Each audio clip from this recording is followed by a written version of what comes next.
संपूर्ण आर्थिक विज्ञान चक्कर काटता है, यह किसका मतलब कि वक्तव्य है। यानी कि कहना है कि मुद्रा वह है जो जिसके चारों ओर संपूर्ण आर्थिक विज्ञान चक्कर काटता है। यह कथन किसने कहा, यह कथन किसका है। तो बच्चा लोग याद रखना, ये जो 42 नंबर क्वेश्चन है ये आपके एग्जाम में कई बार पूछा जा चुका है, इसलिए मैं आपको ये इंपॉर्टेंट क्वेश्चन बता रहा हूँ। ठीक है, तो मार्शल ने कहा था, आंसर होगा बी नंबर बच्चा लोग। ठीक है बच्चा लोग, आपका 43 नंबर क्वेश्चन है, रिजर्व बैंक की स्थापना कब हुई। रिजर्व बैंक यानी कि आरबीआई बैंक की स्थापना कब हुई थी। तो बच्चा लोग आप लोग आंसर ठीक लगाओगे, मेरे को पता है कि बहुत बच्चे को याद होगा।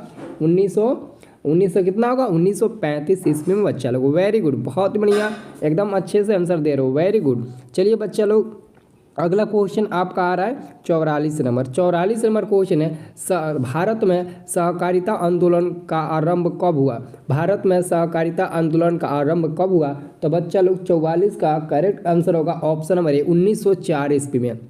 ठीक है, भारत में सहकारिता आंदोलन कब आरंभ हुआ। 45 नंबर क्वेश्चन है, किस क्षेत्र को द्वितीय क्षेत्र कहा जाता है। ऑलरेडी मैंने आप लोग एक टेक्निक बताया था, बोले थे इस टेक्निक से आप लोग याद रखिएगा।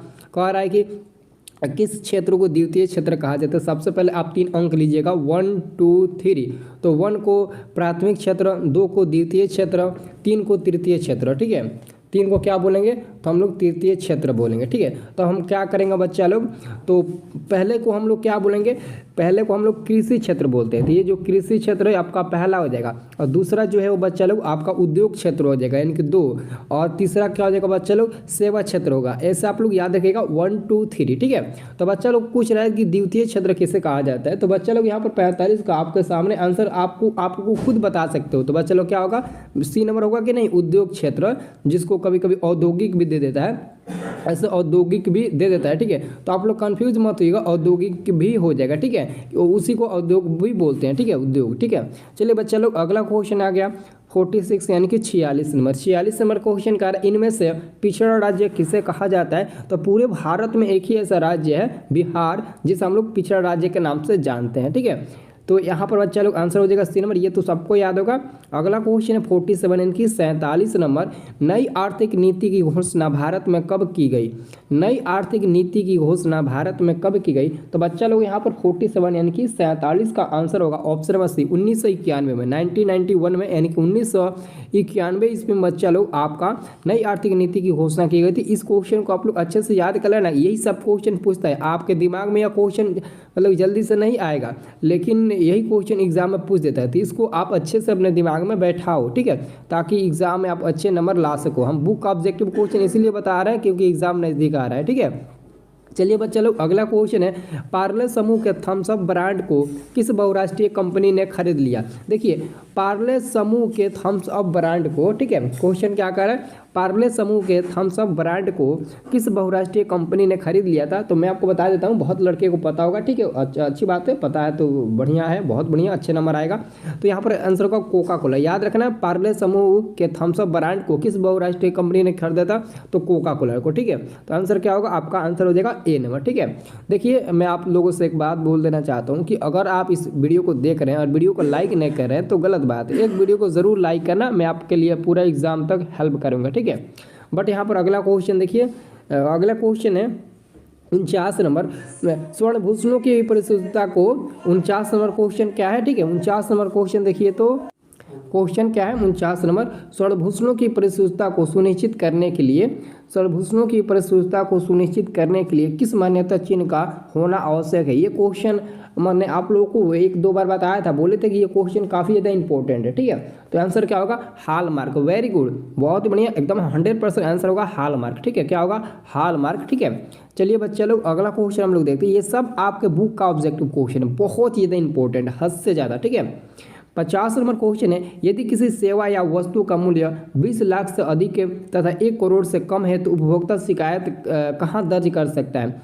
जिला फॉर्म या फिर राष्ट्रीय आयोग या फिर राज्य आयोग या फिर इनमें से कोई नहीं। तो मैं आपको बता दूं 50 का आंसर को बिना राज्य आयोग में, वो मतलब कि शिकायत दर्ज कर सकता है अपना। ठीक है, अब देखिए अगला क्वेश्चन, इसका आंसर आपको मौखिक बता देना है। प्राणियों के शरीर में कितना प्रतिशत जल की मात्रा निहित होती है। इसका आंसर आप लोगों को मौखिक बताना है, कमेंट करके फटाक से बता दीजिए। तो प्राणियों के शरीर में जल का कितना प्रतिशत मात्रा उपलब्ध है, यानी कि आपके शरीर में जल की मात्रा कितना होता है, 60%, 65% या फिर 70% या फिर 95%। तो ये आप लोग के ऊपर डिपेंड करता है, आप लोग को पता होना चाहिए। आप अपने शरीर को स्वस्थ रखने के लिए कुछ ऐसे आपके शरीर का पार्ट्स है, आपके शरीर में कुछ ऐसे मतलब कि तत्व है जिसको आपको याद भी रखना होता है, ठीक है। देखिए बच्चे लोग, इसका आंसर हम लोग बता देते हैं। 65%, देखिए आपको ऑप्शन में दिया है सी नंबर में, तो 65% होगा। मनुष्य के शरीर में जल की मात्रा जो होती है वो 65% होती है, ठीक है। बच्चे लोग अगला क्वेश्चन है 52 नंबर, 1 टन इस्पात बनाने में कितने मैंगनीज का उपयोग होता है, ठीक है। 1 टन इस्पात बनाने में कितने मैंगनीज का उपयोग होता है, तो बच्चा लोग यहाँ पर 52 का आंसर हो जाएगा ऑप्शन नंबर बी, 10 किलोग्राम, ठीक है। याद रखना बच्चा लोग, 1 टन इस्पात बनाने में कितने मैंगनीज का उपयोग होता है, तो 10 kg यानी कि 10 किलोग्राम, ठीक है, 10 kg का उपयोग होता है, ठीक है। चलिए बच्चा लोग अगला क्वेश्चन है 53 नंबर। 53 नंबर क्वेश्चन है, कौन सी नदी प्रायद्वीपीय भारत की सबसे लंबी नदी है। देखिए भारत की सबसे लंबी नदी, यानी कि एक तरफ से देखिए क्वेश्चन क्या कर रहा है, कौन सी नदी प्रायद्वीपीय भारत की सबसे लंबी नदी है, ठीक है। तो यहाँ पर 53 यानी कि 53 का आंसर हम टिक लगाएंगे, गोदावरी। गोदावरी जो नदी है वो सबसे लंबी नदी, ठीक है। अब देखिए अगला क्वेश्चन है आपका 54 नंबर, आधुनिक सभ्यता की बच्चा लोग क्वेश्चन क्या है, आधुनिक सभ्यता की रीढ़ क्या है, आधुनिक सभ्यता की रीढ़ क्या है, तो बच्चा लोग 54 का करेक्ट आंसर होगा सी नंबर, लोहा। क्या है बच्चा लोग, लोहा होगा। आधुनिक सभ्यता की जो रीढ़ क्या है ना, वो आपका लोहा है, ठीक है। यहाँ पर आप लोग कंफ्यूज हो जाएंगे, सर लोहा क्या है। देखिए लोहा को हम लोग Fe से संकेत करते हैं, जिसकी परमाणु संख्या 26 होती है, ठीक है। लोहा धातु है, ठीक है।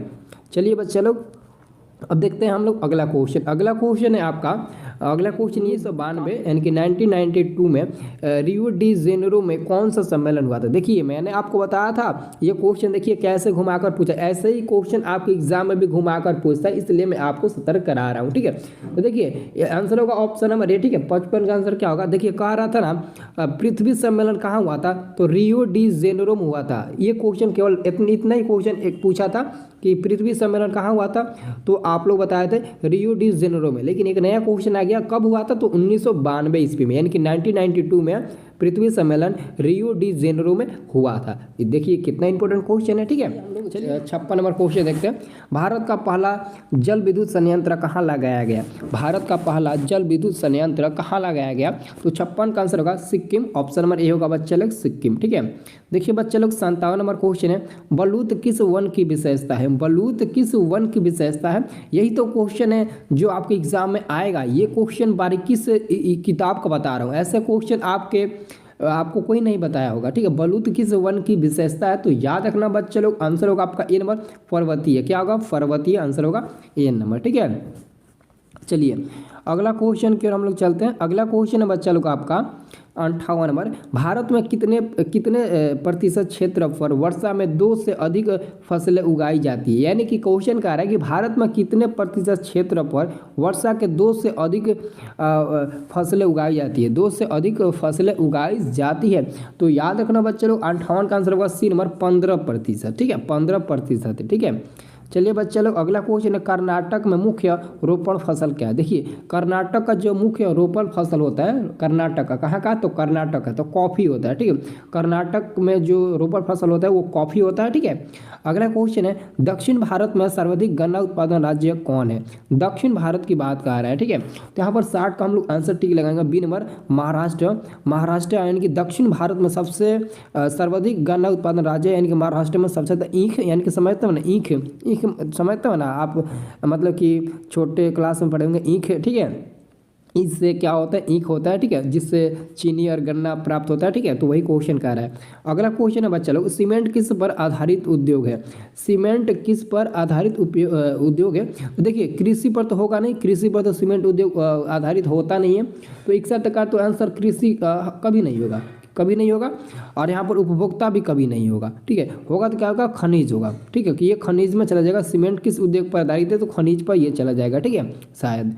तो यहाँ पर 61 का आंसर क्या हो जाएगा। चलिए बस चलो अगला क्वेश्चन है 62 नंबर, इनमें से कौन आधारभूत उद्योग नहीं है। आधारभूत उद्योग नहीं है पूछा जा रहा है, नहीं है तो रेशम वस्त्र उद्योग हो जाएगा, ये मतलब कि आधारभूत उद्योग नहीं है, ठीक है। अगला क्वेश्चन, इनमें से कौन उपभोक्ता उद्योग नहीं है? ज़्यादातर आपका क्वेश्चन में नहीं है रहेगा, तो आप लोग कंफ्यूज हो मत हो ना, ये मत बता देना इनमें से कौन उपभोक्ता उद्योग है। बहुत लोग पढ़ लेते इतना ही, इनमें से कौन उपभोक्ता उद्योग, और यहाँ ये वाला पढ़ते ही नहीं है, बट उनका आंसर गलत ही हो जाता है, उसी कारण उनका आंसर गलती हो जाता है। ठीक है, तो 63 का हम लोग आंसर ठीक लगाएं, सी नंबर एल्युमिनियम उद्योग, ये आपका उपभोक्ता उद्योग के अंतर्गत नहीं आता है। बाकी कागज उद्योग, कुटीर उद्योग, चीनी उद्योग, ये सभी उपभोक्ता उद्योग है, लेकिन एल्युमिनियम उद्योग जो है ना वो उपभोक्ता उद्योग के श्रेणी में नहीं आता है। ठीक है, चलिए बच्चा लोग 64 नंबर क्वेश्चन देखिए, निम्नलिखित में से परिवहन का कौन सा साधन वह नियंत्रण हानियों तथा दूरी को घटाता है? तो बच्चा लोग 64 का आंसर हो जाएगा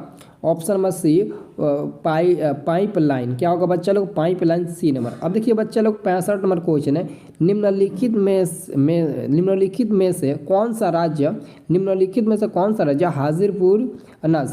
हाजीरा, विजयपुर, जगदीशपुर पाइप लाइन से नहीं जुड़ा है? पाइप लाइन से नहीं जुड़ा है। और बहुत लोग बताएंगे कि हाजीरा, विजयपुर, जगदीशपुर पाइप लाइन से जुड़ा है, तो क्वेश्चन तो गलती हो जाएगा, आप टिक लगाएंगे तो नहीं पूछ रहा है। ठीक है, तो 65 का हम लोग बच्चा आंसर देंगे option number B, Maharashtra. Maharashtra के अलावा मध्य प्रदेश, गुजरात, उत्तर प्रदेश ये सभी जुड़ा हुआ है, लेकिन महाराष्ट्र नहीं जुड़ा हुआ है। ठीक है, चलिए अगला क्वेश्चन आपका बच्चा, अगला क्वेश्चन है 66 नंबर, इनमें से कौन सा पतन पूर्वी तट पर स्थित है? इनमें से कौन सा पतन पूर्वी तट पर स्थित है, जो स्थलीय तथा अधिकतम गहराई का पतन है तथा पूर्ण सुरक्षित भी है? ठीक है, तो 66 का आंसर क्या होगा? ऑप्शन नंबर डी होगा। ठीक है, विशाखापट्टनम। ठीक है, क्या होगा? विशाखापट्टनम जी, आंसर होगा डी नंबर। ठीक है बच्चा लोग, अब देखिए बच्चा लोग अगला क्वेश्चन क्या है? अगला क्वेश्चन आपका आता है 67 नंबर। क्वेश्चन है बच्चा लोग आपका 67 नंबर, कांवर झील स्थित है। कांवर झील कहाँ स्थित है? तो बच्चा लोग याद रखना, ये जो आपका कांवर झील है ना, वो आपके बेगूसराय जिला में स्थित है, बिहार के बेगूसराय जिला में स्थित है कांवर झील। ठीक है, बिहार के बेगूसराय जिला में स्थित है कांवर झील। ठीक है, बिहार के बेगूसराय जिला में स्थित है कांवर झील बच्चा लोग। ठीक है, अब देखिए बच्चा लोग अगला क्वेश्चन 68 नंबर। 68 नंबर क्वेश्चन कह रहा है बच्चा लोग, बिहार में तेल शोधक कारखाना कहाँ है? बिहार में तेल शोधक कारखाना कहाँ है? बिहार में तेल शोधक कारखाना कहाँ है बच्चा लोग? तो आप लोग आंसर क्या टिक लगाइएगा? देखिए तो क्या टिक लगाइएगा? तो यहाँ पर आपका 68 का आंसर क्या होगा? 68 का आंसर होगा सी नंबर, बरौनी में। कहाँ पर है? तो बच्चा लोग बरौनी में स्थित है। ठीक है बच्चा लोग, अगला क्वेश्चन है बच्चा लोग 69 नंबर। 69 नंबर क्वेश्चन है बच्चा लोग, किस नगर में कालीन तैयार होता है? किस नगर में कालीन तैयार होता है बच्चा लोग? तो 69 का आंसर होगा ए नंबर, ओबरा। ठीक है, ओबरा में कालीन तैयार होता है। ठीक है, अब देखिए बच्चा लोग अगला क्वेश्चन है 70 नंबर। 2001 ईस्वी में, यानी कि 201 यानी कि 2001 ईस्वी की जनगणना के अनुसार बिहार की नगरीय आबादी, बिहार की पूछा जा रहा है, भारत की नहीं, ये नहीं तो भारत पर टिक मत लगाना। देखिए बच्चा लोग 2001 की जनगणना के अनुसार बिहार की नगरीय आबादी की कितना है? तो बच्चा लोग 70 का आंसर टिक लगाना, सी नंबर 10.5%। ठीक है, चलिए बच्चा लोग अगला क्वेश्चन हम लोग देखते हैं। अगला क्वेश्चन है, ऊंचाऊच प्रदर्शन के लिए हेस्यूर विधि का विकास किसने किया था? ऊंचाऊच प्रदर्शन के लिए हेस्यूर विधि का विकास किसने किया था बच्चा लोग? आंसर होगा लेहमान ने किया था, ये तो ऑलरेडी आपको पता है, कई बार देखे हैं। और अगला क्वेश्चन है 72 नंबर कि भारत का राष्ट्रीय पक्षी है बच्चा लोग, ये तो पूरे भारत का एक बच्चा को याद होगा कि भारत का राष्ट्रीय पक्षी क्या है। भारत के जितने भी छोटे बच्चे होंगे उन सबको याद होगा, लेकिन आप लोगों को याद नहीं होगा। याद होगा, बहुत लोगों को याद नहीं होगा, मानिए मेरी बात। ठीक है, वो भी कंफ्यूज कर देंगे। ठीक है, चलिए राष्ट्रीय पक्षी क्या है? तो मोर हो जाएगा। ठीक है, अब बच्चा लोग अगला क्वेश्चन है 73 नंबर। 73 नंबर क्वेश्चन है बच्चा लोग, इनमें से कौन सा जानवर केवल भारत में ही पाया जाता है? अब इस क्वेश्चन में तो काफ़ी ज़्यादा डाउट है, इस क्वेश्चन में काफ़ी ज़्यादा डाउट है, इनमें से कौन सा जानवर है जो केवल भारत में ही पाया जाता है? तो इस क्वेश्चन को आप लोग ज़्यादा ध्यान दीजिएगा, घड़ियाल, हवेल, कछुआ, डॉल्फिन। अभी इस क्वेश्चन का आंसर देने के लिए हम आपके ऊपर छोड़ देते हैं कि आप लोग इसका आंसर क्या दोगे। एक्चुअली में देखिए, बहुत लोग डॉल्फिन भी देते हैं, कछुआ भी देते हैं, हवेल भी देते हैं, घड़ियाल भी देते हैं, लेकिन देखते हैं सबसे ज़्यादा किस चीज़ पर कमेंट आता है। ऑलरेडी इसका आंसर मैं आपको पिन करके बता दूंगा कमेंट में। ठीक है, लेकिन आप पहले बताइए, देखते हैं कितने लोग का आंसर आता है। चलिए बच्चा लोग अगला क्वेश्चन है 74 नंबर, लौह अयस्क किस प्रकार का संसाधन है? लौह अयस्क किस प्रकार का संसाधन है? तो अनवीकरणीय संसाधन। क्या है? अनवीकरणीय। ठीक है, अगला क्वेश्चन है 75 नंबर, तट रेखा से कितनी किमी तक का क्षेत्र सीमा अपवर्जक आर्थिक क्षेत्र कहलाते हैं? तो 200 नैनोमीटर। क्या होगा बच्चा लोग? 200 नैनोमीटर। आंसर होगा बी नंबर बच्चा लोग 75 का। ठीक है, अब देखिए बच्चा लोग 76 नंबर क्वेश्चन आ रहा है। 76 नंबर क्वेश्चन का आ रहा है ना, इनमें से कौन मानव जनित आपदा है? देखिए मानव जनित आपदा का मतलब समझिए, जो मानव के द्वारा किया गया, जैसे महामारी, कहीं भी महामारी होती है तो मानव के द्वारा ही होती है। आतंकवाद भी मानव के द्वारा ही फैलाया जाता है। सांप्रदायिक दंगे भी जो होती है वो मानव के द्वारा ही की जाती है। इसका मतलब कि ए बी सी तीनों हो जाएगा मानव जनित आपदा। तो आंसर क्या होगा बच्चे लोग? डी नंबर होगा। ठीक है, अब देखिए बच्चे को बाढ़ क्या है? देखिए बाढ़ क्या है, तो बाढ़ तो मानव जनित आपदा नहीं होगा, क्योंकि ये बाढ़ जो आती है वो मानव के द्वारा थोड़ी ना आती है। बाढ़ अपने आप आती है, बाढ़ आती है तो किसी को बताकर नहीं आती है। तो आंसर क्या होगा? प्राकृतिक आपदा, वो प्रकृति का देन है। ठीक है, अगर पूछे कि बाढ़ क्या है एग्जाम में, तो आप लोग बता देना बाढ़ एक प्राकृतिक आपदा है जो बिना बताए आता है। और बाढ़ आता है तो पशुओं, घरों और साथ में मतलब कि लोगों को मतलब कि बर्बाद करते चला जाता है। फसलों को भी बर्बाद कर देता है, घरों को भी, पशु पक्षियों को भी बर्बाद कर देता है। यही सब आपको अपने भाषा में लिखना है। आप खुद जानते हैं कि आपके यहाँ बाढ़ आता है तो क्या तबाही होता है। अगर आपके यहाँ बाढ़ आ जाए तो क्या क्या तबाही होगा, उसी के बारे में तो आपको लिखना है। ऑलरेडी एग्जाम में पूछता है 2 नंबर के लिए, कभी कभी 5 नंबर के लिए, तो आप लोग क्या लिखिएगा? तो वही तो सब लिखना है। चलिए बच्चे लोग अगला क्वेश्चन है 78 नंबर। 78 नंबर क्वेश्चन है भूकंप से। क्वेश्चन क्या है अगला क्वेश्चन है आप लोगों का। ठीक है, कह रहा है कि भूकंप से पृथ्वी की सतह पर पहुंचने वाली सबसे पहली तरंग को किस नाम से जानते हैं? तो सबसे पहले जो सबसे पहली तरंग होती है ना, पहली तरंग पहुंचती है, उसको हम क्या बोलते हैं? पी तरंग के नाम से जानते हैं, पी रे। ठीक है, पी रे हो जाएगा। ठीक है, पी तरंग यानी कि पी किरण यानी कि पी तरंग। ऑप्शन नंबर क्या होगा? आंसर आपका ऑप्शन नंबर ए होगा, पी तरंग। ठीक है बच्चा लोग, अब देखिए अगला क्वेश्चन 79 यानी कि 79 नंबर। अब देखिए ये क्वेश्चन कह रहा है कि आग के जलने की स्थिति में जले हुए स्थान पर क्या प्राथमिक उपचार करना चाहिए? अगर आपके यहाँ किसी का देह मतलब कि शरीर जल गया हो, देह जल गया हो, तो अगर आप वहाँ पर है तो आप सबसे पहले क्या करेंगे? उसका मतलब कि शरीर जल रहा है तो आप क्या करेंगे? ठंडा पानी डालेंगे या फिर गर्म पानी डालेंगे या फिर अस्पताल पहुँचाना है या फिर इनमें से कोई नहीं? तो आपके पास मात्र 3 ही ऑप्शन है, ए बी सी और डी, तो इनमें से कोई नहीं दिया। देखिए तो वहाँ पर तो आप एक तो उसका शरीर जल रहा है तो आप उसमें गर्म पानी तो डालेंगे नहीं।